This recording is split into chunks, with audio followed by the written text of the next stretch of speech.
Karma on Deck, and we're about to do your reading for Taurus for this week. And let's get started. I'm having the best time with my tech.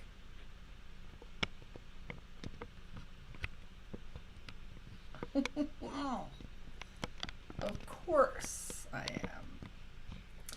All right, let's get started here. It's giving me such a hard time. Okay, here we go.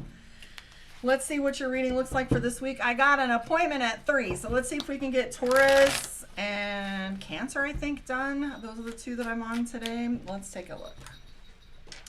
Here we go. Taurus, this is for you. First card that comes out is the Empress. That's extremely protective energy, so to speak. It definitely has a lot of drive and energy. We're seeing the Nine of Wands, which is a foundation for you. I'm seeing Six of Wands too, which is victory. So if you have money coming, you can expect it. You have that in two places, both the Ace of Wands and the Six of Wands. If you notice on the Six of Wands, he's got a diamond in the bottom. So usually this means attainment. So if you're waiting for a small purchase or a small of something like a car or a settlement or a small payment to come in, this is it. I'm also seeing this is a move toward bigger money. We have the Ace of Coins and the Ace of Cups. Now, if you remember in the Tarot 101 class, we talk about aces being trump cards and new beginnings. So you've got two cards, and I always say love and money is the same energy, so that's a coincidence there. Beautiful. I am seeing that prior to this period, you've had this sensation of not being able to see your way out of events or getting stuck. That's indicated here by the Eight of Swords. And if the Eight of Swords has these swords coming on from every direction as they're moving forward, they're having a hard time seeing their way through. He's got blinders on, but if you notice, if this were a shoebox, there's no lid on the box. It's just a different way of thinking, literally outside of the box. So if you're at a place where you're thinking, I can't figure it out. Like imagine being in a batting cage and swinging at the ball and hitting one, but the next one's coming so fast you don't have an opportunity to like plan the next move, articulate how well you did on that one, or even take a step back and look at what's going on. It's just this rapid feeling sometimes. So we have the Nine of Swords too, which is a ghost in your own home, feeling as if you're not having any effect on the outcome. We have decisions that are needing to be made with the Nine of Coins, again, money, pentacles. We have this card here for balance, black and white. So you've got to start maybe making that pros and cons list, look at things a little differently. I would encourage you, for those of you on my Instagram, to go look on my YouTube and see the picture-in-picture, because you can see how these are flowing together.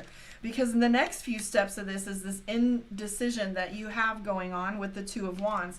This is having a devil on one shoulder and an angel on the other. It's literally like being between two individuals with being the voice of reason in the middle, right? I will say that up and coming, you're going to have this short-tempered kind of feeling. I call this one the road rage. It's not exactly road rage or PMS or even acting on it. It's literally the feeling of just feeling like you're whacked out and don't have enough energy to give or extra to have like a decent temperament. So the stress is present. You're also on the hot seat quite a bit. You've got the Judgment card. This one's a three-headed dragon. There's even an anvil in the bottom where, remember the old cartoons where they would talk about like, they'd have the anvil and they would drop it. It's like that heavy sensation. We have the Three of Wands. So for some reason, you're feeling as if people are watching you or looking at you, or even like some of this might even be energy of gossip, right? Because this right here, the Three of Wands, if you look at it, the Three of Wands has flames right here, and there's faces in each one, and they're everybody's fucking opinion, right? Everybody's got something to say. And I will say that I've seen like a turn in the tide a little bit, like on the internet. People just seem to have opinions on everything, and they feel like they're literally justified in saying whatever they want. There's a little bit of that. I mean, the armchair quarterbacks, right? You get to say something, and next thing you know, everybody's got a dissertation on it. So we do have balance being the most important thing to you. That's the Two of Cups. So you want to have some balance. You also have the Strength card. Now, the Strength card is the one you hear me talk about, the parable all the time, fable of the lion and the mouse, where the mouse took the thorn out of the lion's paw and they become friends. So this is a little analogy about like removing the sting. Growth doesn't have to be painful unless we choose it to. Like, not all growth is painful. Events can be, betrayal can be, disappointment can be painful, but the stick and move that we have and what we do next is what's most important. So this card here, the Strength card, talks to us about having that momentum of wisdom and being able to utilize our past experience to make better decisions. There's a sense of calm that comes with, I've seen these red flags before, I'm good on that, right? And there's just this sense of wisdom, and that only comes through time. So nothing really terrible about your reading. We don't see the Death card, the Devil card, or the Tower, which means that further events aren't coming your way. We don't have the Death card, which means you're at the precipice of change. We don't even have the Hangman, like it's stuck. We're getting a lot of notifications here within this reading that tells us things are going to be moving and moving quickly. Indicated by this one, which is speed, as well as having that sense of like frustration and bottled upness, where you're going to want to have that road rage when it's safe to scream, rah! So let it out if you have to. Do it safely. Are you doing anything physical that allows your body to release this tension? Walking, painting, drawing, sex. Do the fun stuff, right? Sex is an underutilized commodity. All those endorphins and oxytocin. Get some, right? All right, let's take a look and see what your moon reading is looking like. So for your Taurus moon, how you're thinking and feeling. Book your one-on-one, karmaondeck.com. We'll be starting the next Tarot 101 class next week. I've got a couple people enrolled in that. If you're interested, please let me know. We'll get you hooked up. And let's take a swing here at your moon reading. Here we go.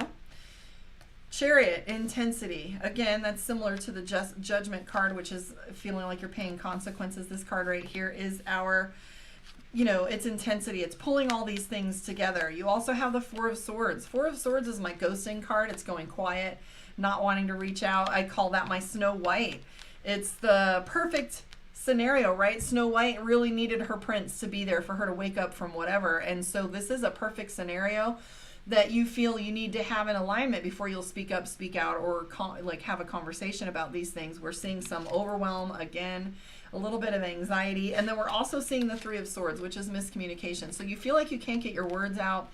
You have hope here. You've got the Star card right here. Hi, Blaze. And so we're seeing also the Three of Cups. I don't know if somebody had a birthday or a celebration that's coming up. I see you spending time with family.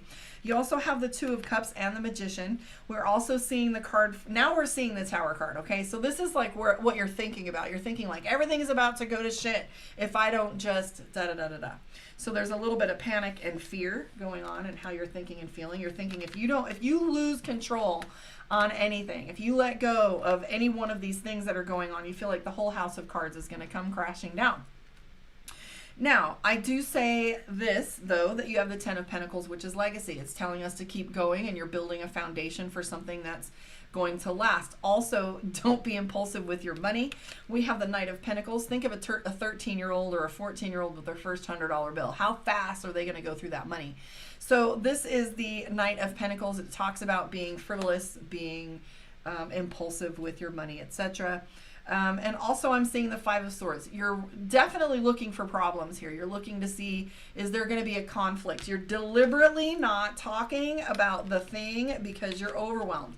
So this right here is our idea that we're overwhelmed about what it is we have to say, so we're not saying anything. Naughty, naughty.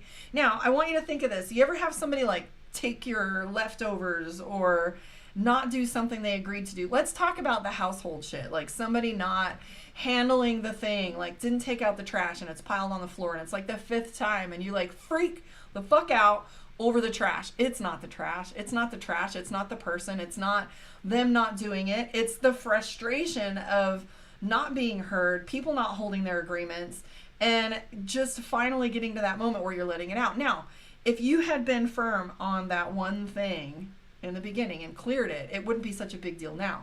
Now, I know that's not really a great analogy because sometimes they just hit that last little nerve, right?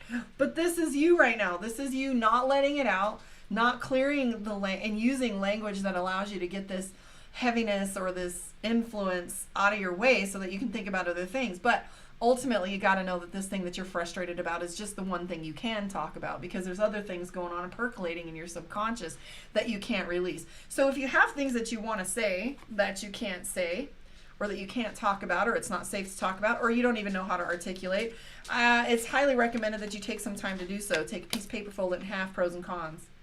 Rip it in half and burn the cons and save your pros and focus on the good and come from gratitude. And if that list of cons is heavier than your pros, those are the things you have to work on. And some of them you can just cross out. There's nothing you can do about, right? So sometimes looking at these things can both A, increase the anxiety, but B, they make them real so that we can clear them and do a little better. So fear is your biggest element that's going on for you right now. Clear that. Ho'oponopono, dive in. I always say that when you look into how bad things are, the more you avoid them, the bigger they get. But I promise you, if you practice with Ho'oponopono, if you look it up, Google that shit. If you look it up and you practice with Ho'oponopono and you really look at the dark feelings and emotions, and I promise you'll probably cry, and I also promise that it'll be worth it. And I also promise that the first time's always the worst, because you're looking at, and I promise also that once you do it, you won't allow yourself to go that dark or deep again, because you recognize that it's just the fact of you not looking at these items that makes them so big. But when you practice with Ho'oponopono regularly, you allow yourself to forgive yourself, allow yourself to let go, allow yourself to say I love you, and just move forward through these things. They don't become